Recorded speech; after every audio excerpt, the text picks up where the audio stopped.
الحمد لله رب العالمين الرحمن الرحيم مالك يوم الدين، وأشهد أن لا إله إلا الله وحده لا شريك له الحق المبين، وأشهد أن محمدا عبده ورسوله الصادق الأمين صلى الله عليه وعلى آله وصحبه أجمعين.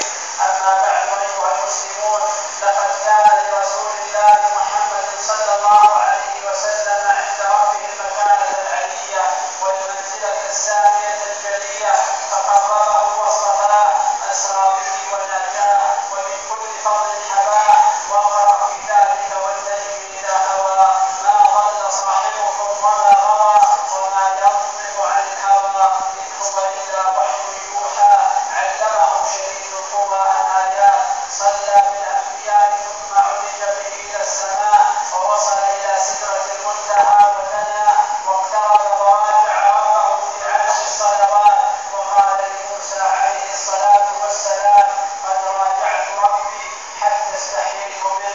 في الصحيحين عن جابر رضي الله عنه قال: ما حجبني رسول الله صلى الله عليه وسلم ولا رآني منذ أسلمت إلا تبسم.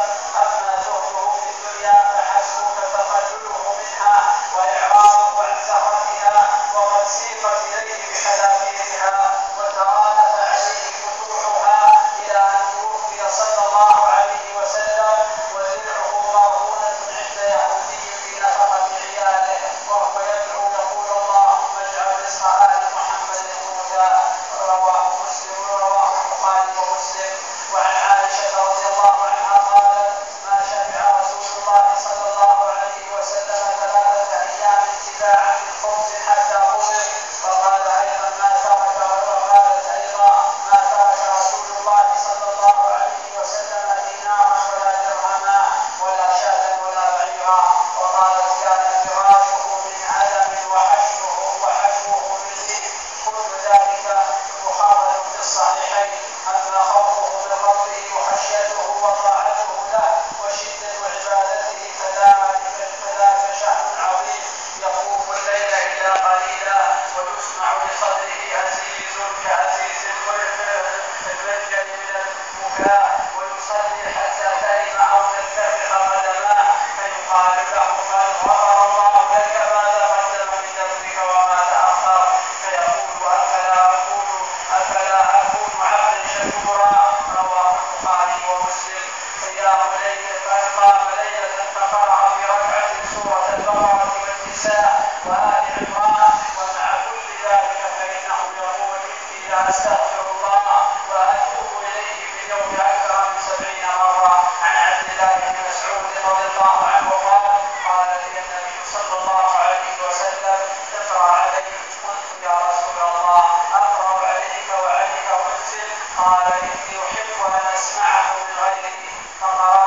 فقرأت سورة النساء حتى إذا أتيت هذه الآية: فكيف إذا جئنا من كل أمة بشهيد وجئنا بك على هؤلاء شهيدا. قال: حسبك الآن. فالتفت فإذا عيناه تذرفان. رواه البخاري ومسلم. صلى عليك الله يا خير الورى، وهمت عليك سحائب رضواني.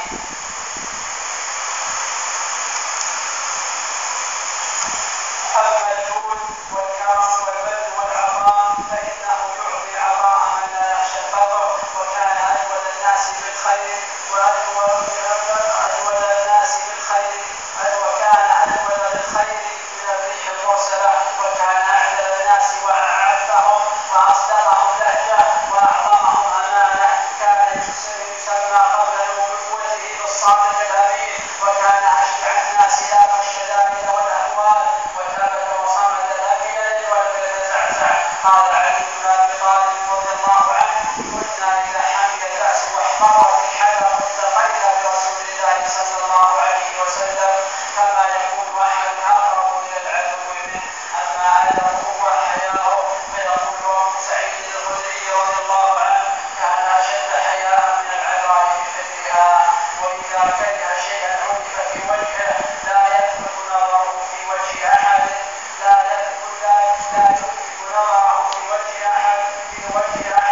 نظره إلى الأرض أطول من نظره إلى السماء، جل نظره